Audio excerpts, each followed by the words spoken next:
નમસ્કાર.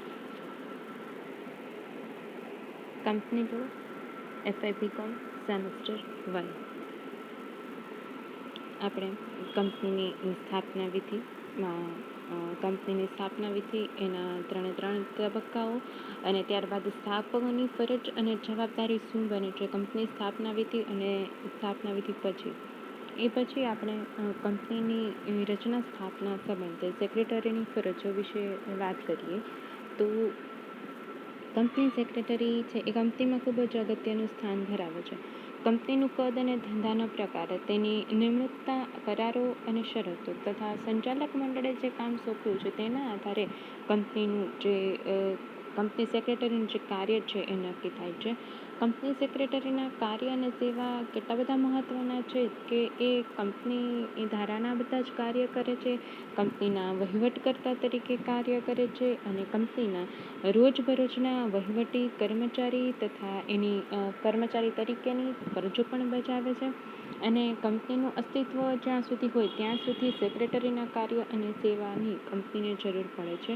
એટલે કે કંપનીની સ્થાપના વિધિ પૂર્વે અને કંપનીની સ્થાપના વિધિ પછી એ સેક્રેટરી છે એ પોતાના કાર્ય કરે છે. તો એના માટે સેક્રેટરીના કાર્યના 2 વિભાગમાં મુખ્યત્વે વહેંચવામાં આવેલું છે. કંપનીની સ્થાપના વિધિના પહેલાંના કાર્ય અને સ્થાપના બાદનું કાર્ય. તો સૌપ્રથમ આપણે કંપનીની સ્થાપનાની પહેલાંના કાર્યની વાત કરીએ તો સેક્રેટરી છે અને કંપનીની સ્થાપનાની પહેલાં તો સેક્રેટરીને અપોઇન્ટ કરવી પડે. તો એના માટે થઈને સેક્રેટરી કેવો હોવો જોઈએ કે એને વિશિષ્ટ ધારાકીય જ્ઞાન હોવું જોઈએ, વાણિજ્ય વિષયક જ્ઞાન હોવું જોઈએ. એને કંપનીની સ્થાપના વિધિની નિમણૂક કરતી વખતે કંપનીની સ્થાપના વિધિ થતાં પહેલાં જ એની નિમણૂક થઈ જવી જોઈએ. કારણ કે મોટાભાગના જે સ્થાપનાના કાર્ય છે એ સેક્રેટરી દ્વારા જ થતા હોય છે. હવે સ્થાપના પહેલાંના કાર્યમાં કઈ બાબતો હશે? જે આપણે સ્થાપનાની વિધિ પહેલાંનો તબક્કો જોયો હતો તો એ જ કાર્ય અહીં પણ હશે કે સ્થાપના થયા પહેલાં memorandum of association, article of association, અન્ય દસ્તાવેજો અને નિવેદનો સેક્રેટરી દ્વારા તૈયાર થાય.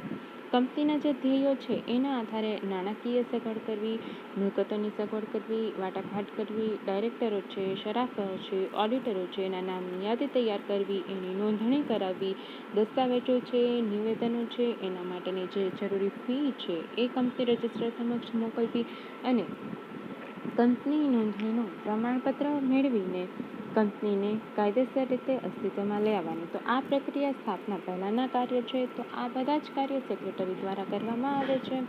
ત્યારબાદ જાહેર કંપની માટે ધંધો શરૂ કરવાનું પ્રમાણપત્ર પણ મેળવવું પડે.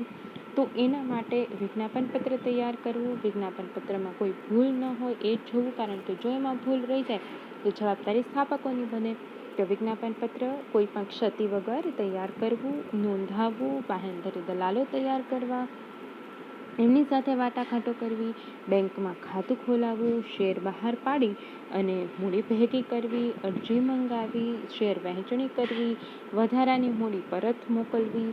તો આ જેટલી પણ પ્રક્રિયા છે અને આ પ્રક્રિયામાં કાયદાની જેટલી જોગવાઈઓ છે એ બધી જ જોગવાઈઓ, એ ઉપરાંત સેબીની માર્ગદર્શિકાઓનું પાલન, જરૂરી દસ્તાવેજો છે, નિવેદનો છે જે સમયસર નોંધાવવા જોઈએ એ નોંધાવી દેવા અને ધંધો શરૂ કરવાનું પ્રમાણપત્ર મેળવી આપવું. આ કામ છે એ કંપની સેક્રેટરીનું છે. તો આ રીતે જાહેર કંપનીને સંપૂર્ણ રીતે કાર્યરત બનાવવા માટે આ જે કંપનીની સ્થાપનાના પહેલાંના કાર્ય છે એ સેક્રેટરી દ્વારા કરવામાં આવે છે. હવે આપણે સેક્રેટરીના જે કંપનીની સ્થાપના, એટલે કે કંપની સ્થાપના થઈ જાય છે, કંપની પોતાનો ધંધો પણ શરૂ કરે છે. હવે કંપની ધંધો શરૂ કરે તો ધંધો શરૂ કર્યા બાદના કયા કાર્ય છે જે સેક્રેટરીને કરવાના હોય છે. તો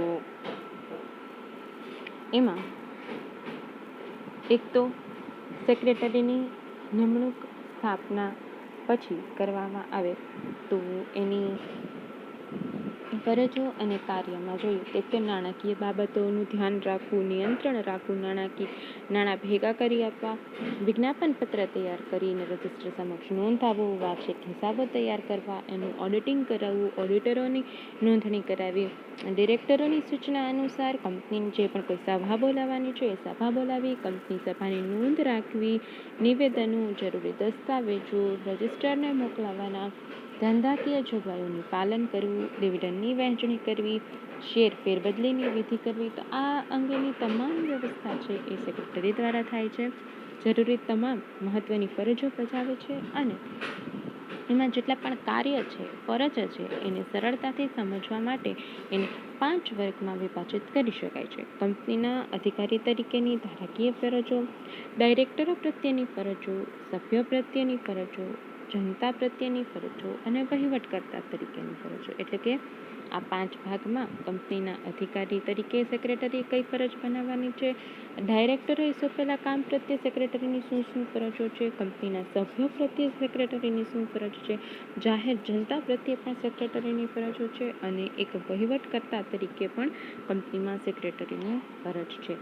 તો એના માટે સૌપ્રથમ તો આપણે કંપનીના અધિકારી વિશેની એટલે કે કંપનીના અધિકારી તરીકેની જે પણ કોઈ ધારાકીય ફરજો છે એ કંપનીના અધિકારો વિશેની ધારાકીય ફરજો વિશે ચર્ચા કરીએ. તો કાયદાની દ્રષ્ટિએ સેક્રેટરી કંપનીનો મુખ્ય અધિકારી છે. એટલે કે હવે કંપનીના મુખ્ય અધિકારીને કંપનીની તમામ કાયદાની જોગવાઈઓનું પાલન કરવાની જવાબદારી હશે. કાયદેસરના રજિસ્ટર રાખવા પડશે, દસ્તાવેજો તથા નિવેદન તૈયાર કરવા પડશે, સરવૈયું બનાવવું પડશે, ઓડિટ કરાવવું પડશે, રજિસ્ટ્રારને મોકલાવવા પડશે, મેમોરેન્ડમ તેમજ આર્ટિકલ્સને લગતી બધી જ જોગવાઈઓનું પાલન કરવું પડશે, વિજ્ઞાપન પત્ર ક્ષતિ વગર રજૂ કરવું પડશે. તો આ બધી જ બાબતો તૈયાર કરી એમાં કોઈ ફેરફાર કરવાના હોય, એમાં ફેરબદલી કરવાની હોય તો આમાં બધા જે પણ કોઈ કાયદાની વિધિ અથવા તો કાયદાકીય બાબતો હશે એ બધી જ કાયદાકીય બાબતો વ્યવસ્થિત રીતે થાય, કાયદાઓની જોગવાઈઓનું પાલન થાય એનો કંપની સેક્રેટરીએ ધ્યાન રાખવું પડશે. મજૂરોને લગતા કાયદા હોય, ફેક્ટરીને લગતા કાયદા હોય, કંપની ધારાની જોગવાઈ હોય, સેબીની માર્ગદર્શિકા હોય, કોઈ પણ બાબત હશે તો આ બધી જ બાબતમાં જોગવાઈઓનું પાલન થાય અને કંપનીના મુખ્ય અધિકારી તરીકે એ જવાબદાર ઠરે છે. ત્યારબાદ જોઈએ ડિરેક્ટરો તરીકેની ફરજ અથવા તો ડિરેક્ટરો પ્રત્યેની સેક્રેટરીની શું ફરજ છે. તો સેક્રેટરી એ કંપનીનો કર્મચારી છે અને સંચાલક મંડળ જે કામ સોંપે એ કામ એને કરવાનું છે. તો કંપનીના શેર હોલ્ડરો, સભ્યો, સંચાલકો અને કર્મચારીઓ, અધિકારીઓ આ બધા જ વચ્ચે સેક્રેટરી છે એ કડી સમાન છે અથવા તો એમની વચ્ચે બ્રિજનું કામ કરે છે, એમને જોડવાનું કામ કરે છે. તો સંચાલકોની નિમણૂકમાં પણ કંપની સેક્રેટરી કાર્ય કરે છે. તેમજ આર્ટિકલની જોગવાઈ અનુસાર સંચાલકોને દૂર કરવાની જે પણ કોઈ સત્તા છે એમાં પણ કંપની સેક્રેટરી કાર્ય કરે છે. સંચાલકો પ્રત્યે સેક્રેટરીની ખાસ ફરજો છે, કારણ કે સંચાલકોની મંજૂરી સિવાય સેક્રેટરી પોતાની વડે કોઈ ખાસ કામ કરી શકતો નથી, પરંતુ સંચાલકોને કંપનીમાં રાખવા અને કંપનીમાંથી સંચાલકોને દૂર કરવા એની જે પણ કોઈ પ્રક્રિયા છે એમાં સેક્રેટરી મહત્વનો ભાગ ભજવે છે. જો સંચાલકો કંપનીના મગજ તરીકે કામ કરતા હોય તો સેક્રેટરી છે એનું આંખ, કાન અને હાથ પગ સમાન કાર્ય કરે છે. એટલે કે શરીરમાં જેટલી જ અગત્ય શરીર ચલાવવા માટે આંખ, કાન, નાક, હાથ પગનું છે એટલું જ કોઈ કંપની ચલાવવા માટે સેક્રેટરીનું મહત્વ દર્શાવવામાં આવેલું છે. હવે સેક્રેટરી છે એ સંચાલકોનો વિશ્વાસુ કર્મચારી છે કે સંચાલકોનો જવાબદાર છે કે સંચાલકોએ સોંપેલા કામ સેક્રેટરી દ્વારા થાય છે. નીતિ વિષયક નિર્ણયો લેવામાં સંચાલકોને જરૂરી માહિતી પૂરી પાડે છે અને ટૂંકમાં સંચાલકો તેમની નીતિ ઘડવામાં, નીતિનું પાલન કરવામાં સેક્રેટરી છે એ ખૂબ જ અગત્યનો ભાગ ભજવે છે. ત્યારબાદ છે સભ્યો પ્રત્યેની ફરજ. તો કંપનીના સભ્યો પ્રત્યે પણ સેક્રેટરી કેટલીક જવાબદારીઓ ધરાવે છે.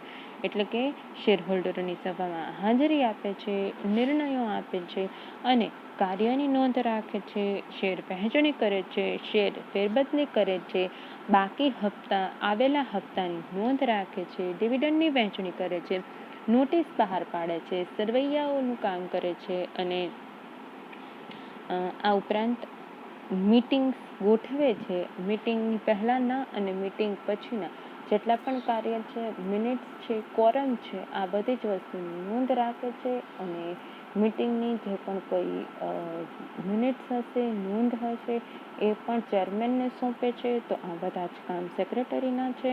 અને સરવૈયા ઓડિટરની સાથેની વાતચીત, વકીલો સાથેની વાતચીત, કંપનીની જોગવાઈઓનું પાલન કરવું, તો આ બધું જ કામ છે એ કંપની વતી અલગ અલગ ત્રાહિત પક્ષો સાથે, કંપનીના સભ્યો સાથે, અલગ અલગ પક્ષકારો, સરકારી અધિકારીઓ, કંપની ધારાની જોગવાઈ, સેબી છે, કંપની લો બોર્ડ છે, આ બધા જ વ્યક્તિઓ સાથેના પત્ર વ્યવહાર પણ સેક્રેટરી દ્વારા થાય છે. ત્યારબાદ જોઈએ જાહેર જનતા પ્રત્યેની ફરજ. તો હવે જાહેર જનતાના તમામ વર્ગોના કંપની સેક્રેટરી એ મહત્વની કડી છે. કારણ કે હવે જે જાહેર જનતામાં કયા કયા પક્ષકારો આવશે, લેણદારો, ગ્રાહકો, વેપારીઓ, સોલિસિટર છે, એ જેટલું પણ કામ કરે છે, તો આ બધા જ કામ કંપનીની જે પણ કોઈ બાબત છે, ધારાકીય જોગવાઈઓનું પાલન થાય, કંપનીની ખાનગી માહિતી સચવાઈ રહે, સેક્રેટરી કંપનીના પ્રતિનિધિ તરીકે કામ કરે છે અને આ બધા જ પક્ષકારો સાથે પત્રવ્યવહાર, વાતચીત અને જાહેર જનતા અને અન્ય ત્રાહિત વ્યક્તિઓ ઉપર કંપનીના એક પ્રતિનિધિ તરીકે સેક્રેટરી છે એ કાર્ય કરે છે. ત્યારબાદ છે વહીવટકર્તા તરીકેની ફરજો. તો વહીવટકર્તા તરીકેની ફરજોમાં કંપની સેક્રેટરી એ વહીવટમાં મુખ્ય વહીવટી અધિકારી કહી શકાય કે જે કંપનીના રોજબરોજના કાર્યમાં કેટલા વહીવટી કાર્ય કરવાના છે, જુદા જુદા ખાતાઓ, કર્મચારી વચ્ચે કામની વહેંચણી કરી સંકલન સાધવું, સહકાર મેળવવો, દેખરેખ રાખવું, કાર્ય ફરજ બજાવવાની હોય, કંપની સેક્રેટરીના વિવિધ કાર્ય, ફરજો અને જો સંચાલકો કંપનીનું મગજ હોય તો સેક્રેટરી તેના કાન, હાથ અને આંખ છે. એટલે કે વહીવટકર્તા તરીકે કંપની ચલાવવાનું કામ સેક્રેટરી કરે છે. બરાબર. તો આ આપણે સેક્રેટરીની ફરજો અને સેક્રેટરીએ કરવાના કામ જોયા. હવે આપણે જેમ દરેક યુનિટ પતે એ યુનિટ પતે પછી આપણે એમાં પ્રશ્નો લખીએ છીએ. તો આપણું જે યુનિટ 3 છે કંપનીની સ્થાપના વિધિ, એમાં આપણે 2 પ્રશ્ન લખવાના છે. જાહેર કંપનીની સ્થાપના વિધિ જણાવો અને કંપનીની રચના સ્થાપના સંબંધે કંપની સેક્રેટરીની ફરજો જણાવો. તો આ પ્રશ્ન છે એ નોટ કરી લેજો અને એ આપણે લખવાના રહેશે. Thank you.